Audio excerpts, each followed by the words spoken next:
भारत में वर्तमान गुजरात के एक तटीय शहर पोरबंदर नामक स्थान पर 2 अक्टूबर सन 1869 को हुआ था। उनके पिता करमचंद गांधी सनातन धर्म की पंसारी जाति से संबंध रखते थे और ब्रिटिश राज के समय काठियावाड़ की एक छोटी सी रियासत पोरबंदर के दीवान थे। उनकी माता पुतलीबाई परनामी वैश्य समुदाय की थी। भक्ति करने वाली माता की देखरेख और उस क्षेत्र की जैन परंपराओं के कारण युवा मोहनदास पर वे प्रभाव प्रारंभ में ही पड़ गए थे, जिन्होंने आगे चलकर उनके जीवन में महत्वपूर्ण भूमिका निभाई।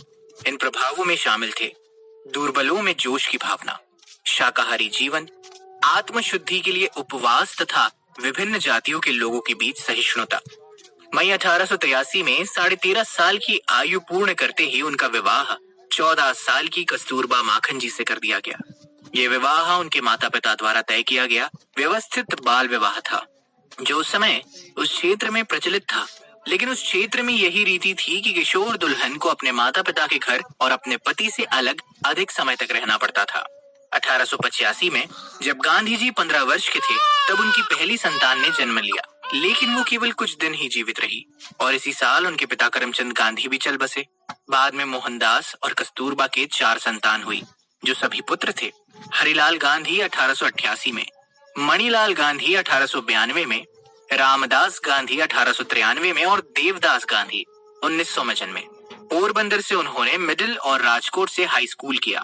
दोनों परीक्षाओं में शैक्षणिक स्तर वह एक औसत छात्र रहे। मैट्रिक के बाद की परीक्षा उन्होंने भावनगर के श्यामलदास कॉलेज से कुछ परेशानी के साथ उत्तीर्ण की। जब तक वे वहां रहे, अप्रसन्न ही रहे, क्योंकि उनका परिवार उन्हें बैरिस्टर बनाना चाहता था।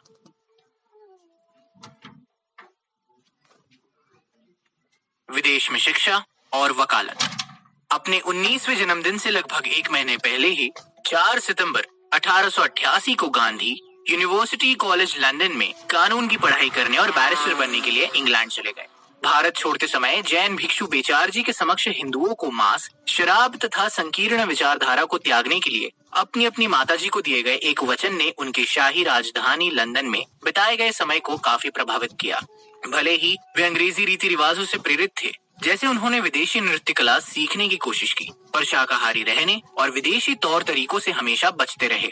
उन्होंने शाकाहारी समाज की सदस्यता ग्रहण की और इसकी कार्यकारी समिति के लिए उनका चयन भी हो गया, जहां उन्होंने एक स्थानीय अध्याय की नींव रखी।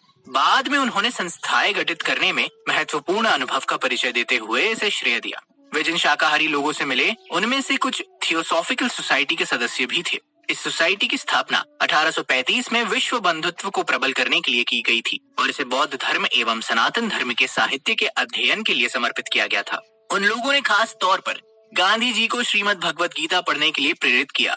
हिंदू, ईसाई, बौद्ध, इस्लाम और अन्य धर्मों के बारे में पढ़ने से पहले गांधी ने धर्म में विशेष रुचि नहीं दिखाई।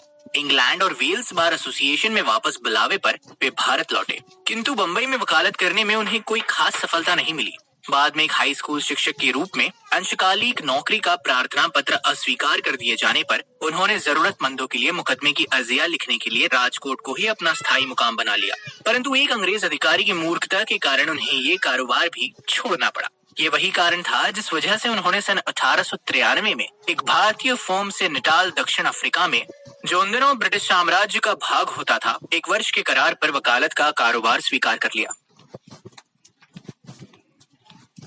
दक्षिण अफ्रीका का आंदोलन। दक्षिण अफ्रीका में उन्हें पहली बार भारतीय होने पर